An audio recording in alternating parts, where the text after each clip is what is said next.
ಭೂಷಣ ಶಿವಯೋಗಿಗಳು ರಚಿಸಿದಂತ ಜ್ಞಾನ ಶತಕಂ ಎನ್ನುವ ಗ್ರಂಥದ 93ನೆಯ ಶ್ಲೋಕ ಇಂದಿನ ಆಧಾರದ ವಿಷಯವಾಗಿದ್ದು,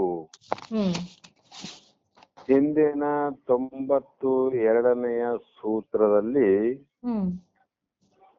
ಯಾವ ಶರೀರತ್ರಯದ ಅಂದರೆ ಈ ದೇಹದ ಸೂಕ್ಷ್ಮ, ಸ್ಥೂಲ ಮತ್ತು ಕಾರಣ ದೇಹದ ಧರ್ಮಗಳು ಬೇರೆ ಬೇರೆ, ಆ ಶರೀರದ ಗುಣ ಧರ್ಮಗಳನ್ನ ಯಾವನು ಅಂಟಿಕೊಂಡಿರುವನು ಅವನು ಅಜ್ಞಾನಿ ಅಂತಲೂ, ಮತ್ತು ಅಂಟಿಸಿಕೊಳ್ಳದವನೇ ಸುಜ್ಞಾನಿ ಅಂತಲೂ ಹಿಂದಿನ ಶ್ಲೋಕದಲ್ಲಿ ಹೇಳಿದ್ರಮ್ಮ. ಅರ್ಥಾತ್ ಶರೀರ ಧರ್ಮಗಳೇನವ ಅವುಗಳಲ್ಲಿ ಕೂಡದೇ ಇರುವವನು ಜ್ಞಾನಿ, ಕೂಡಿದವನು ಅಜ್ಞಾನಿ ಅಂತ ಹೇಳ್ತಾ ಬಂದ್ರು. ಆದರೆ ಶರೀರದಲ್ಲಿ ಇದ್ದು ಸಮಸ್ತ ಕ್ರಿಯೆಗಳನ್ನ ಮಾಡುತ್ತಿದ್ದು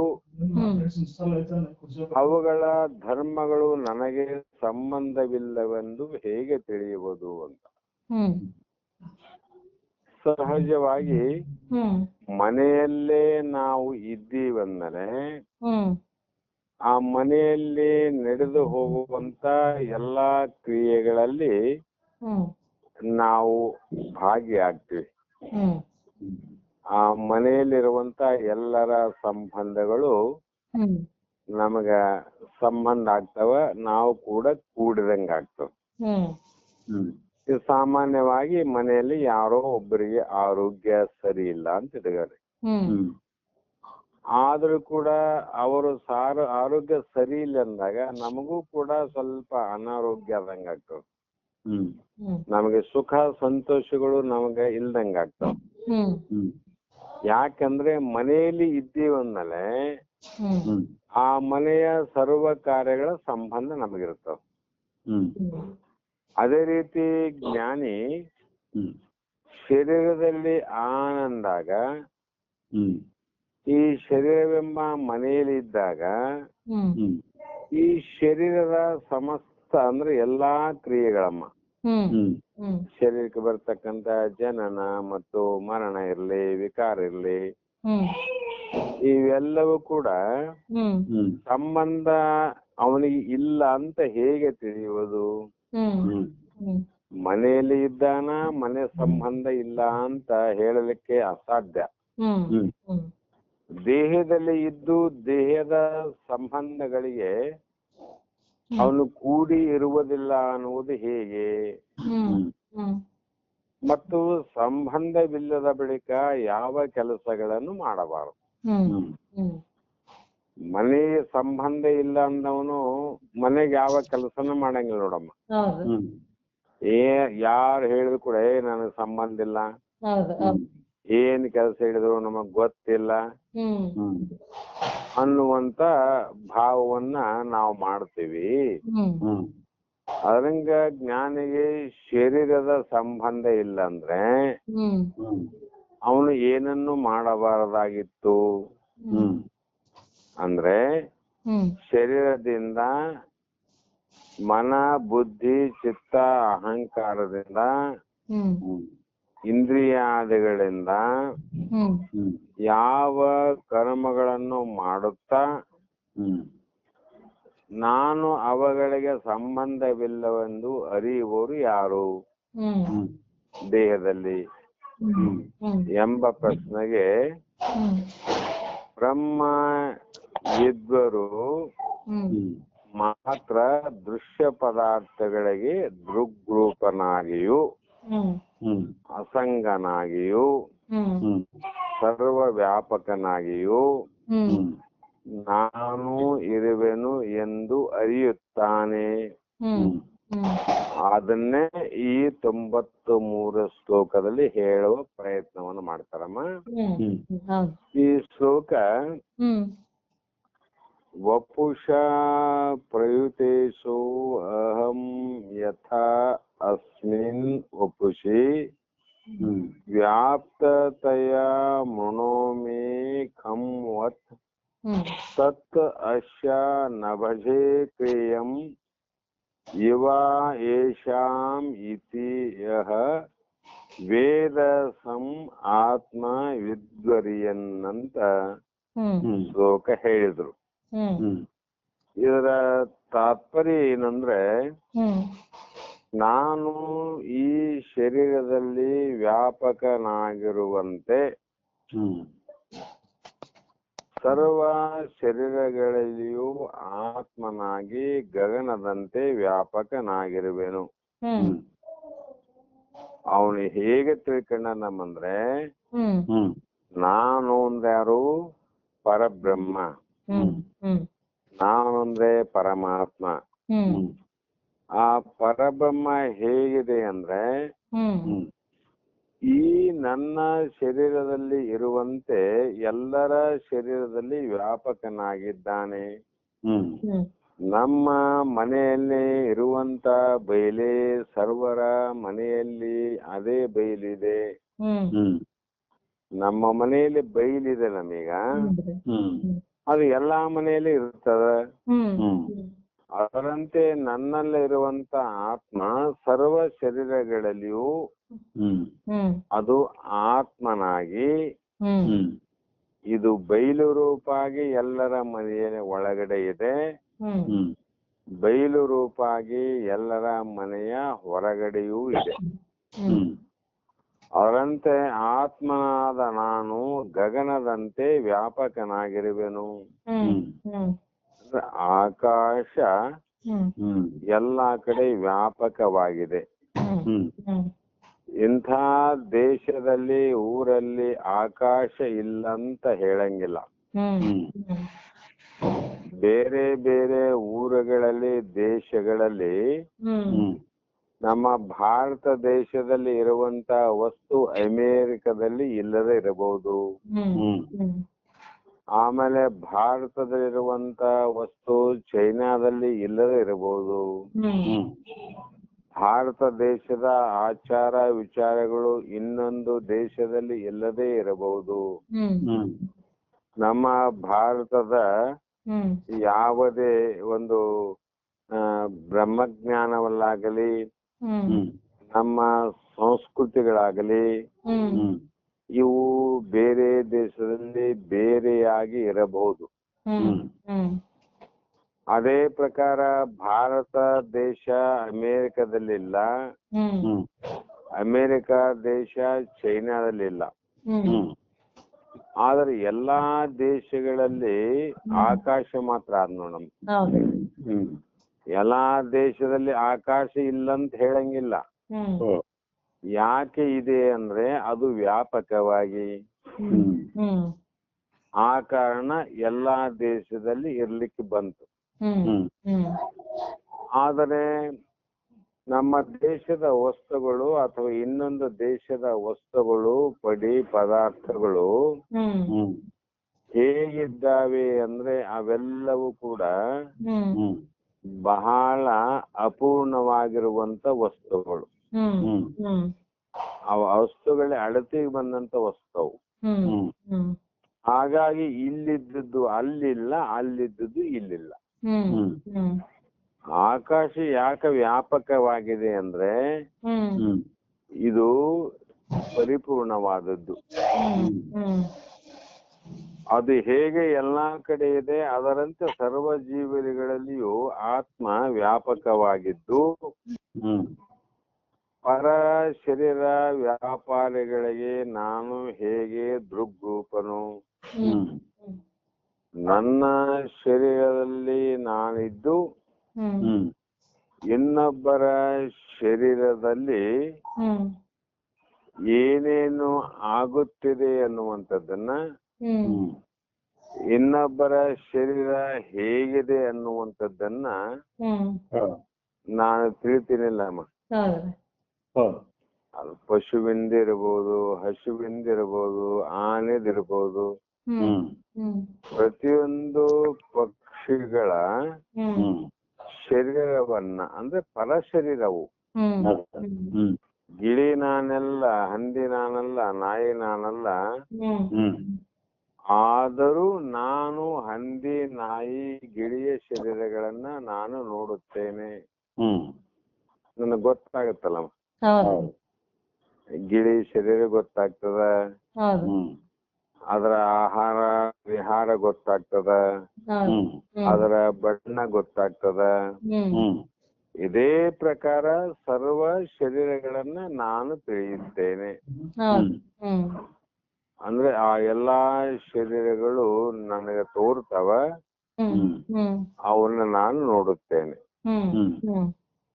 ನೋಡಿದಾಗ ಆ ಶರೀರ ನಾನಾಗ್ತದೆ ನಮ್ಮ, ಆ ಶರೀರ ನಾನಲ್ಲ. ಬೇರೆ ಶರೀರಗಳನ್ನ, ಅವುಗಳ ವ್ಯಾಪಾರವನ್ನ, ಉದ್ಯೋಗವನ್ನ, ಅವುಗಳ ಧರ್ಮವನ್ನ ನಾನು ತಿಳಿಯುತ್ತೇನೆ. ಹಾಗೆ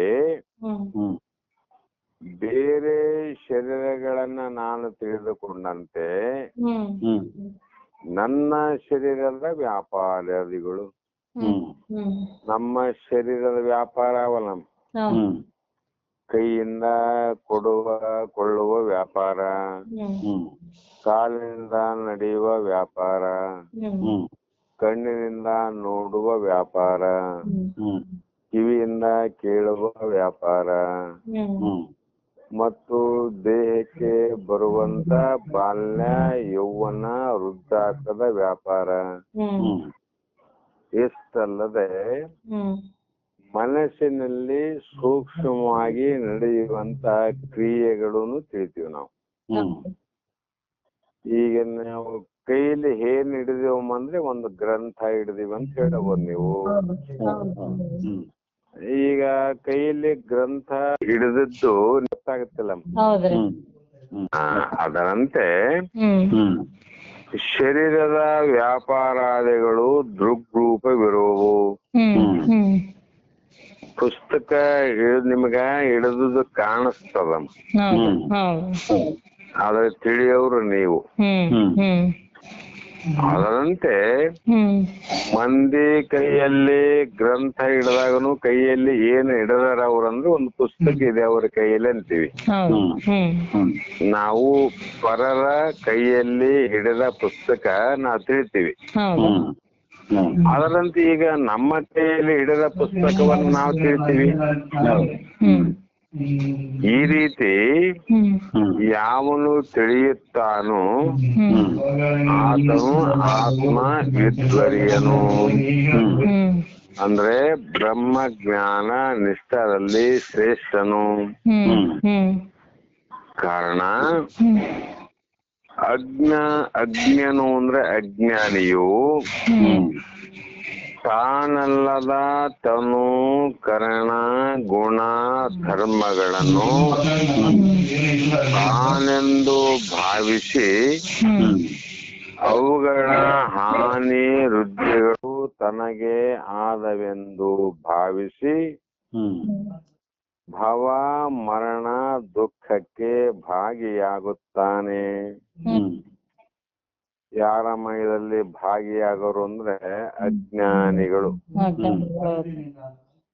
ತಾನಲ್ಲದ ತನುಕರಣ, ತಾನು ಅಲ್ಲದ ತಂದು ಅಲ್ಲದ ಶರೀರವನ್ನ ಮತ್ತು ಕರಣಗಳಂದ್ರೆ ಇಂದ್ರಿಯಾದಿಗಳನ್ನ ಮನ ಬುದ್ಧಿ ಚಿತ್ತ ಅಹಂಕಾರಾದಿಗಳನ್ನ ಮತ್ತು ಅವುಗಳ ಗುಣ ಮತ್ತು ಧರ್ಮ. ಶರೀರದ ಏನು ಗುಣಮ ಅಂದ್ರೆ ತೋರುವುದೇ ಅದರ ಗುಣ. ತೋರ್ತದಲ್ಲ ಮೆಲ್ಲರಿ. ಮತ್ತೆ ಅದರ ಧರ್ಮ ಏನಾದಂದ್ರೆ ಹುಟ್ಟುವುದು ಮತ್ತು ಸಾಯುವುದೇ ಅದರ ಧರ್ಮ. ಹುಟ್ಟು ಸಾವಿನ ಮಧ್ಯದಲ್ಲಿ ವಿಕಾರ ಆಗುವುದೇ ಅದರ ಧರ್ಮ.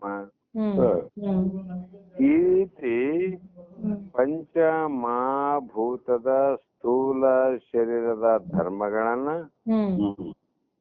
ಸೂಕ್ಷ್ಮ ಶರೀರದ ಧರ್ಮಗಳನ್ನ, ಕಾರಣ ಶರೀರದ ಧರ್ಮಗಳನ್ನ ಮತ್ತು ಅವುಗಳ ಹಾನಿ ವೃದ್ಧಿ. ಹಾನಿ ಅಂದ್ರೆ ನಮ್ಮ ನಾಶ ಆಗೋದು, ವೃದ್ಧಿ ಅಂದ್ರೆ ಉತ್ಪತ್ತಿ ಆಗೋದು. ಈ ಉತ್ಪತ್ತಿ ಆಗೋದು ಶರೀರ, ನಾಳೆ ಹಾನಿಗೊಳಗಾಗುವುದು ಶರೀರವೇ. ಈ ರೀತಿ ಅವನ್ನೇ ತಾನೆಂದು ಭಾವಿಸಿ ಆ ಶರೀರವೇ ನಾನಂತ ಭಾವದಲ್ಲಿ ಬಂತು ಅಂದ್ರೆ ಆ ಶರೀರಕ್ಕೆ ಬರುವಂತ ಭವ ಮರಣ, ಅದರ ಧರ್ಮ ಏನಮ್ಮ? ಜನನ ಮತ್ತು ಮರಣ. ಆ ಜನನ ಆಗುವಾಗ ಜನನ ದುಃಖ ಆಗ್ತದ, ಮರಣ ಆಗುವಾಗ ಮರಣ ದುಃಖ ಆಗ್ತದ. ಈ ಜನನ ದುಃಖ ಮರಣ ದುಃಖ ಆಗುವುದು ಮನಸ್ಸಿನ ಉಪಾಧಿಯಿಂದ ಶರೀರದ ಮೇಲೆ ಆರೋಪವಾಗಿ ದುಃಖವನ್ನು ಪಡುತ್ತವೆ. ಅದಕ್ಕ ದುಃಖ ಆದ್ರೆ ನನಗ ದುಃಖ ಆಯ್ತು ಅಂತ ಭಾವಿಸ್ತಾನ. ನಮ್ಮ ಮೊದಲೇ ಹೇಳಿದೆ, ಮನೆಯಲ್ಲಿ ಯಾರಿಗೆ ಆರಾಮಿಲ್ಲ ಅಂದ್ರೆ ಪಾಪ ಏನ್ ಆರಾಮಿದ್ದವನು ಕೂಡ ಆರಾಮಿಲ್ಲ ಅಂತ ಭಾವ ಆಗ್ತದೆ. ಆದ್ರೆ ಆರಾಮಿಲ್ಲದ್ದು ಅವರಿಗೆ ನಾನು ಆರಾಮಿದ್ದೀನಿ ಆದ್ರೂ ಕೂಡ ಅದ್ರ ಸಂಬಂಧ ಆಗ್ತದೆ ನಾವು. ಯಾಕಂದ್ರೆ ಆ ಒಂದೇ ಮನೆಯಲ್ಲಿ ಎಲ್ಲರಿದ್ದೀವಿ, ಆ ಒಂದೇ ಮನೆಯಲ್ಲಿ ಎಲ್ಲರ ಇರೋದಕ್ಕಾಗಿ ಬೇರೆಯವರಿಗೆ ಏನಾದ್ರೆ ನನಗಾಯ್ತು ಅಂತ ಅನಿಸ್ತ. ಕಾರಣ ಒಂದ್ ಸಲಮ ಒಬ್ಬ ಗರ್ಭಿಣಿ ಸ್ತ್ರೀ, ಆಕೆಗೆ ಹೆರಿಗೆ ಸಮಯ ಆಯ್ತು. ಪಾಪ ಹೆರಿಗೆ ಸಮಯ ನೋವು ಬಾಳ ಆಯ್ತು. ಆ ಸಂದರ್ಭದಲ್ಲಿ ಪತಿ ಏನ್ ಮಾಡ್ದ, ತನ್ನ ಸತಿಗಳನ್ನ ಆಸ್ಪತ್ರೆಗೆ ಕರ್ಕೊಂಡು ಹೋದಾಗ ಅವರೆಲ್ಲರೂ ವಿಚಾರ ಮಾಡಿ ಇಲ್ಲ ಹೆರಿಗೆ ಆಗ್ತದಂತ ಹೆರಿಗೆ ಕೋಣೆಗೆ ಕರ್ಕೊಂಡು ಹೋದ್ರು. ಯಾರು? ಆ ಸ್ತ್ರೀಯನ್ನ. ಇವನು ಪತಿರಾಯ ಹೊರಗೆ ಕುಂತಿದ್ದ. ಪಾಪ ಅಲ್ಲಿ ಬಿಡಂಗಿಲ್ಲ, ಹೊರಗೆ ಇರ್ಬೇಕು. ಆ ಹೆರಿಗೆ ಮಾಡಿಸುವಾಗ ಹೆರಿಗೆ ಆಗುವ ಸಂದರ್ಭದಲ್ಲಿ ಆ ಹೆರಿಗೆ ನೋವನ್ನ ತಾಳಲಾರ್ದ, ಕಷ್ಟವನ್ನ ತಾಳಲಾರ್ದ ಆಕೆ ಬಹಳ ಚೀರ್ತಾ ಇದ್ಲು, ಒದರ್ತಾ ಇದ್ಲು. ಆ ಒಳಗಡೆ ಚೀರುವ ಒದರುವ ಶಬ್ದವನ್ನು ಕೇಳಿ ಆಕೆ ಅನುಭವಿಸುವಂತ ದುಃಖವನ್ನ ಕೇಳಲಾರದೆ ಹೊರಗಡೆ ಕೂತಂತ ಪತಿ ಅಳಲಿಕ್ಕೆ ಪ್ರಾರಂಭ ಮಾಡಿದ. ಇವನು ಅಳಲಿಕ್ಕತ್ತಿನ ನಮ್ಮ. ಅವಾಗ ದಾದಿಯವರು ಹೊಳಗಿನಿಂದ ಹೊರಗೆ ಬಂದ್ರು. ಅಷ್ಟೊಳಗ ಸಮಾಧಾನದಿಂದ ಹೆರಿಗೆ ಆಗ್ತಿತ್ತು. ಹೊರಗ ಕುಂತಂತ ಗಂಡಸನ್ನ ನೋಡಿ ಆ ದಾದಿ ಕೇಳಿದ್ಲು, ಯಾಕ್ರಿ ಏನಾಗಿದೆ ನಿಮಗೆ ಅಂದ್ಲು. ಏನಿಲ್ಲ ರೀ ಅಂದ. ಏನಿಲ್ಲ ಅಂದ್ರೆ ಯಾಕೆ ಅಳ್ತಾ ಇದ್ದೀರಿ? ನಿಮ್ಗೇನು ನೋವಾಗಿದೆ, ಏನಾದ್ರು ತೊಂದ್ರೆ ಆಗಿದೆ, ತ್ರಾಸಾಗಿದೆ, ನೀವ್ ಯಾಕೆ ಅಳ್ತೀರಿ ಅಂತ ಕೇಳಿದಾಗ, ಇಲ್ಲ ನನ್ನ ಹೆಂಡತಿ ಒಳಗಡೆ ಹೆರಿಗೆಯ ಸಂದರ್ಭದಲ್ಲಿ ಅನುಭವಿಸುವಂತ ನೋವು ಏನಾದ್ರಿ, ಆ ನೋವಿನಿಂದ ನಾನು ಅಳುತ್ತಾ ಇದ್ದೀನಿ ಅಂತ ಗಂಡ ಹೇಳ್ದ. ಅವಾಗ ಆಕೆ ಹೇಳಿದ್ಲು, ಅಲ್ಲರಿ ಆಕೆ ಗರ್ಭಿಣಿ ಇದ್ದದ್ದು ಆಕೆ, ಹೆರಿಗೆ ಆಗುವುದು ಆಕೆಗೆ, ನೋವಾಗುವುದು ಆಕೆಗೆ, ಮತ್ತೆ ಅವ್ರಿಗೆ ಇಷ್ಟು ನೋವಾಗ್ತದಂತ ಹೇಳ್ತಾರಲ್ಲ, ಒಂದು ವೇಳೆ ನೀವೇ ಸ್ವತಃ ಈ ಹೆರಿಗೆ ಆಗಿತ್ತು ನಿಮಗಂದ್ರೆ ಇನ್ನೆಷ್ಟು ಅಳಬೋದಿತ್ತು ಅಂತ ಕೇಳಿದ. ನೀವೇ ಗರ್ಭವತಿಯಾಗಿ ನೀವೇ ಹಡದ್ರೆ ನಿಮಗೆ ಎಷ್ಟು ನೋವು ಆಗ್ಬೋದಾಗಿತ್ತು. ಎಂಥವ್ರು ನೀವು. ಆಕೆಗೆ ದುಃಖ ಆಗ್ಯದ ಅಳ್ತಾಳ, ಆಕೆಗೆ ನೋವಾಗ್ಯದ ಸಹಜವಾಗಿ. ನಿಮಗೆ ಯಾಕೆ ಇಷ್ಟು ದುಃಖ ನೋವಾಯ್ತು ಅಂತ ಹೇಳಿದಾಗ ಅವನಿಗೆ ಸ್ವಲ್ಪ ನಾಚಿಕೆ ಆಯ್ತು ನೋಡ್ರಿ. ಸ್ವಲ್ಪ ನಾಚಿಕೆ ಆಯ್ತಿಲ್ರಿ ಅವ್ರಿಗೆ. ಹೌದಲ್ಲಪ್ಪ. ಯಾಕಂತಂದ್ರೆ ಸಂಬಂಧದಿಂದ ಅಂತ, ಹೆಂಡತಿಯ ಸಂಬಂಧದಿಂದ. ತಾನು ಗರ್ಭಧಾರಣ ಮಾಡಿಲ್ಲ, ತನಗೆ ನೋವಾಗಿಲ್ಲ, ಬೇನೆ ಇದ್ದಿಲ್ಲ, ಹಡೆಯುವ ಸಂದರ್ಭನೇ ಇಲ್ಲ. ಆದ್ರೆ ಇನ್ನೊಬ್ಬರ ಸಂಬಂಧದಿಂದ ತನಗಾಯ್ತು ಅಂತ ಭಾವ ಮಾಡಿ ತಾನು ಹತ್ತಂತೆ. ಅದಕ್ಕೆ ಅಜ್ಞಾನಿಗಳು ಕೂಡ ಶರೀರದಲ್ಲಿರುವಂತ ಕರ್ಣಗಳಿಗೆ ಏನಾದ್ರೂ ಆದ್ರೆ ತನಗಾಯ್ತು ಅಂತ ಏನ್ ದುಃಖ ಪಡ್ತಾನಲ್ರಿ, ಹೆಂಡತಿ ಹೆರಿಗೆ ಆದಾಗ ಗಂಡ ಹತ್ತಂತೆ. ಅದರಂತೆ ಶರೀರಕ್ಕ ಮನ ಕರ್ಣಾದಿಗಳಿಗೆ ಸುಖ ದುಃಖ ಆದರೆ ಅವು ತನಗಾದಂತೆ ಅಂತ ತಿಳ್ಕೊಂಡವನು ಅಜ್ಞಾನಿ ಅಂತ. ಈ ರೀತಿಯಾದ ಭಾವನೆಯು ಸುಜ್ಞಾನಿಯಲ್ಲಿ ಇರುವುದಿಲ್ಲ. ಸುಜ್ಞಾನಿಯಲ್ಲಿ ಇರೋದಿಲ್ಲ. ಯಾಕಂದ್ರೆ ಅವನಿಗೆ ವಿಚಾರ ಗೊತ್ತಿದ್ರು ನಮ್ಮ ಸುಜ್ಞಾನಿಯ ಹೃದಯ ಅದು ಬಹಳ ವಿಶಾಲವಾದ ಹೃದಯ. ಅವನ ಹೃದಯದಲ್ಲಿ ತನು ಕರ್ಣ ಗುಣ ಧರ್ಮಗಳು ಅವನಲ್ಲಿ ಇರೋದಿಲ್ಲ ಅಂತ. ಶರೀರದಲ್ಲಿ ಆನಲ್ಲಿ ಶರೀರಕ್ಕ ಯಾಕ ಅವನಿಗೆ ದುಃಖ ಆಗೋದಿಲ್ಲ ಅಂದ್ರೆ ಅವನು ಸುಜ್ಞಾನಿ. ಅದಕ್ಕೆ ಒಂದು 2-3 ದೃಷ್ಟಾಂತಗಳನ್ನ ಕೊಡೋದಕ್ಕಿಂತ ಮುಂಚೆ ತುಪ್ಪದ ಜಿಡ್ಡು ನಾಲಿಗೆಗೆ ಅಂಟಿಕೊಳ್ಳದಂತೆ ಅಂಟಿಕೊಳ್ಳುವುದಿಲ್ಲ. ತುಪ್ಪ ಅನ್ನುವಂಥದ್ದು ಅದಕ್ಕೆ ಜಿಡ್ಡು ಅಂತ ಇರ್ತದಮ್ಮ. ಜಿಡ್ಡು ಅಂದ್ರೆ ಅಂಟುತ್ತದ ಅಂತದ್ದು. ಆದರೆ ತುಪ್ಪ ಅನ್ನುವಂಥದ್ದು ನಾಲಿಗೆಯಿಂದನೇ ಅದು ಒಳಗೆ ಹೋಗ್ಬೇಕು. ಕಿವಿಯಿಂದ ತುಪ್ಪವನ್ನ ತಿನ್ಲಿಕ್ಕೆ ಬರೋದಿಲ್ಲ, ಕಣ್ಣಲ್ಲೇ ಹಾಕಕ್ಕೂ ಬರಂಗಿಲ್ಲ. ಆ ತುಪ್ಪದ ರುಚಿ ನೋಡ್ಬೇಕಾಗಿದ್ರೆ ಆ ನಾಲಿಗೆಯ ಮುಖಾಂತರವಾಗಿ ಹೋಗ್ಬೇಕು ತುಪ್ಪ ಅದು. ಆದ್ರೆ ಬಹಳ ಅಂಟಾದ ಜಿಗುಟಾದ ಜಿಡ್ಡಾದ ಅದಕ್ಕೆ.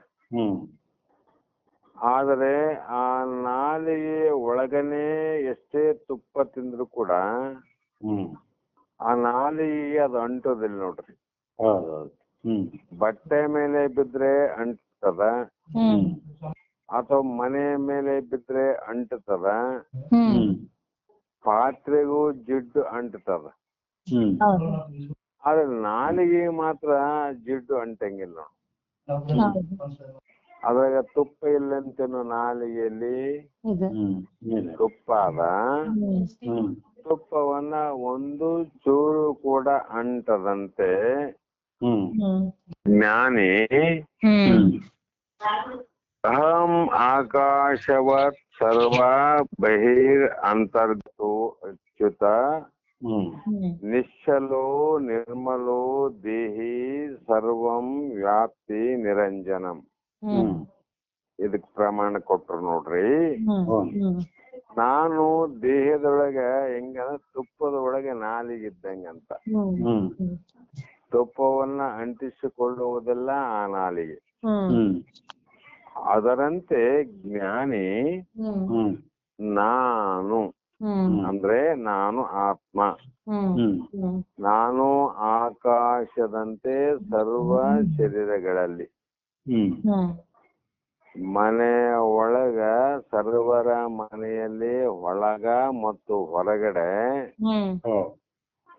ಆಕಾಶ ಬಹಿರಂಗದಲ್ಲಿ ಅಂತರಂಗದಲ್ಲಿ ಇದ್ದಂತೆ ಆತ್ಮನಾದ ನಾನು ದೇಹದ ಒಳಗೂ ಇದ್ದೇನೆ, ದೇಹದ ಹೊರಗೂ ಇದ್ದೇನೆ. ಮತ್ತೆ ಹೇಗಿದ್ದೀನಿ ಅಂದ್ರೆ ನಿಶ್ಚಲನಾಗಿಯೂ. ನಿಶ್ಚಲ ಅಂದ್ರೆ ನಾನು ಹೋಗುವನಲ್ಲ ಬರುವನಲ್ಲ. ಇದಕ್ಕೇನಂತಮ್ಮ ನಿಶ್ಚಲ ಅಂತ. ಅಲುಗಾಡದೆ ಇರುವಂತದ್ದೇ ನಿಶ್ಚಲ. ಆದ್ರೆ ಆತ್ಮನ ಹೇಗಿದ್ದೀನಿ ಅಂದ್ರೆ ಅದು ನಿಶ್ಚಲವಾಗಿರ್ತಕ್ಕಂಥ ಆತ್ಮ. ಆತ್ಮನಿಗೆ ಚಲನತ್ವಿಲ್ಲ. ಅದಕ್ಕೆ ಆತ್ಮ ಹೋಗೋವನಲ್ಲ, ಆತ್ಮ ಬರೋವನಲ್ಲ. ಆಕಾಶ ಎಲ್ಲಿಗೆ ಹೋಗೋದಲ್ಲ, ಮತ್ತೆ ಬರೋದಿಲ್ಲ. ಯಾವಾಗಲೂ ನಿಶ್ಚಲವಾಗಿರುವಂತದ್ದೇ ಆಕಾಶ. ಆತ್ಮ ಆದ್ರೂ ಕೂಡ ನಾನು ಯಾವಾಗಲೂ ನಿಶ್ಚಲನಾಗಿಯೂ ವ್ಯಾಪಕವಾಗಿಯೂ ಮತ್ತು ನಿರ್ಮಲವಾಗಿಯೂ. ನಾಲಿಗೆ ಎಷ್ಟು ಸ್ವಚ್ಛ ಅದಮ್ಮ. ಆ ನಾಲಿಗೆ ಒಳಗಡೆ ಎಲ್ಲಾ ಜಿಡ್ಡಿನ ಪದಾರ್ಥನೇ ಇರ್ಲಿ, ಸಿಹಿ ಪದಾರ್ಥನೇ ಇರ್ಲಿ, ಹುಳಿ ಪದಾರ್ಥನೇ ಇರ್ಲಿ, ಉಪ್ಪೇ ಇರ್ಲಿ, ಖಾರ ಇರ್ಲಿ, ಸಿಹಿನೇ ಇರ್ಲಿ, ಅದು ಕಹಿನೇ ಇರ್ಲಿ, ಎಲ್ಲರ ಅನುಭವ ನಾಲಿಗೆ ಮುಖಾಂತರ ಆಗ್ತದ ನಮ್ಗೆ. ನಾಲಿಗೆ ಮುಖಾಂತರ ಇದು ಷಡ್ರಸ ಅಂದ್ರೆ ರುಚಿ ಗೊತ್ತಾಗುತ್ತೆ. ಮತ್ತೆ ಆದ್ರೆ ಅದು ಎಂದೂ ಕೂಡ ನಿರ್ಮಲವಾಗಿ ಇದೆ ಅಂತ. ನಿರ್ಮಲ ಅಂದ್ರೆ ಕಹಿಯಿಂದ ಮಲಿನ ಆಗಿಲ್ಲ, ಸಿಹಿಯಿಂದ ಸಿಹಿ ಆಗಿಲ್ಲ, ಉಪ್ಪಿನಿಂದ ಉಪ್ಪಾಗಿಲ್ಲ, ಹುಳಿಯಿಂದ ಹುಳಿಯಾಗಿಲ್ಲ. ಯಾವುದೇ ತುಪ್ಪದಂತ ಪದಾರ್ಥಗಳನ್ನ ತಿಂದರೂ ಕೂಡ, ರುಚಿ ನೋಡಿದ್ರು ಕೂಡ ನಾಲಿಗೆ ಮಾತ್ರ ಎಂದೂ ತುಪ್ಪಕ್ಕೆ ಅಂಟಿಕೊಂಡಿಲ್ಲ. ಯಾವುದೇ ರುಚಿಗೆ ಅದು ಅಂಟಿಕೊಂಡಿಲ್ಲ. ಅದು ನಿರ್ಮಲ ಅಂದ್ರೆ ಶುದ್ಧವಾಗಿನೇ ಇದೆ ಅದು. ಅದರಂತೆ ಆತ್ಮ ಶುದ್ಧವಾಗಿ, ನಾನು ಶುದ್ಧವಾಗಿರುವಂತ ಆತ್ಮ ಮತ್ತು ನಿರಂಜನ ಸ್ವರೂಪ. ಅದು ಯಾವಾಗಲೂ ನಿರಂಜನ ಅಂದ್ರೆ ಅದಕ್ಕೆ ವಿರುದ್ಧವಾದ ಶಬ್ದ ರಂಜನೆ ಅಂತ. ದೇಹಕ್ಕ ರಂಜನೆ ಆದ, ಆದ್ರೆ ಆತ್ಮನಿಗೆ ರಂಜನೆ ಇಲ್ಲ ಅಂತ. ದೇಹಕ್ಕ ಕುರೂಪತ್ವಾದ, ಸುಂದರತ್ವಾದ, ಪೂರ್ಣ ಅಂಗಗಳಿಂದ ಕೂಡದ ಕೆಲವು ಶರೀರಗಳು ಅಪೂರ್ಣ ಅಂಗದಿಂದ ಕೂಡ್ಯಾವ. ಕೆಲವರ ಶಾರೀರಿಕ ಅಂಗಗಳ ಹೀನತೆ, ಶರೀರಕ್ಕೆ ಕೆಲವು ಕೊರತೆಗಳಿರ್ತಾವ. ಕಾಲಾದ್ರೂ ಒಂದು ಪ್ರಕಾರ, ಕೈ ಆದ್ರೂ ಒಂದು ಪ್ರಕಾರ. ಕೆಲವರಿಗೆ 5 ಬೆರಳಿದ್ರೆ ಇನ್ನೊಬ್ರಿಗೆ 6 ಬೆರಳಿರ್ತಾವ, ಕೆಲವರಿಗೆ 4 ಬೆರಳಿರ್ತಾವ, ಕೆಲವರಿಗೆ ಮುಂಗೈ ಸೊಟ್ಟಾಗಿರ್ತದ, ಕಾಲುಗಳು ಸೊಟ್ಟಾಗಿರ್ತಾವ. ಇವೆಲ್ಲ ರಂಜನೆಯಿಂದ ತೋರ್ತವಂದ್ರೆ ಯಾವುದಕ್ಕಂದ್ರೆ ಹುಟ್ಟಿದಂತ ದೇಹಕ್ಕೆ ತೋರುತ್ತವೆ ವಿನಃ ಆತ್ಮನಿಗಲ್ಲ. ಆತ್ಮನಿಗೆ ಯಾಕೆ ಇಲ್ಲ ಅಂದ್ರೆ ಅವನು ನಿರಂಜನ ಸ್ವರೂಪನು, ಅವನಿಗೆ ರಂಜನೆ ಇಲ್ಲ. ಯಾಕೆ ರಂಜನೆ ಇಲ್ಲ ಅಂದ್ರೆ ಅವನು ನಿರ್ವಿಕಾರನು. ನಿರ್ವಿಕಾರ ಅಂದ್ರೆ ಅವನಿಗೆ ದೇಹವೇ ಇಲ್ಲ, ಶರೀರವೇ ಇಲ್ಲ ಅಂದ್ಮೇಲೆ ಇಂದ್ರಿಯಾದಿಗಳು ಇಲ್ಲ. ಇಂದ್ರಿಯಾದಿಗಳೇ ಇಲ್ಲ ಅಂದಾಗ ಅವಳ ಆ ಇಂದ್ರಿಯಾದಿಗಳ ಭಾವಗಳು ಅಭಾವಗಳು ಯಾವನೂ ಇಲ್ಲ. ಈ ರೀತಿಯಾಗಿ ನಿರಂಜನ ಸ್ವರೂಪನಾಗಿಯೂ ಇದ್ದೇನೆ ಎಂಬ ಶ್ರುತಿ ವಚನದಂತೆ ಅಂತ. ಶ್ರುತಿದು ಪ್ರಮಾಣ ಕೊಟ್ರು ನಮ್ಮ ನಿಶ್ಚಯಲೋ ನಿರ್ಮಲೋ ದೇಹಿ ಸರ್ವಂ ವ್ಯಾಪ್ತಿ ನಿರಂಜನ. ಇದರ ವಾಕ್ಯದಂತೆ ಸುಜ್ಞಾನಿಯು ಭಾವಿಸುತ್ತಾನೆ. ಅಜ್ಞಾನಿ ಅಂಗ ಭಾವಿಸಿದರೆ ಸುಜ್ಞಾನ ಈ ರೀತಿ ಅವನ ಭಾವವಿದೆ.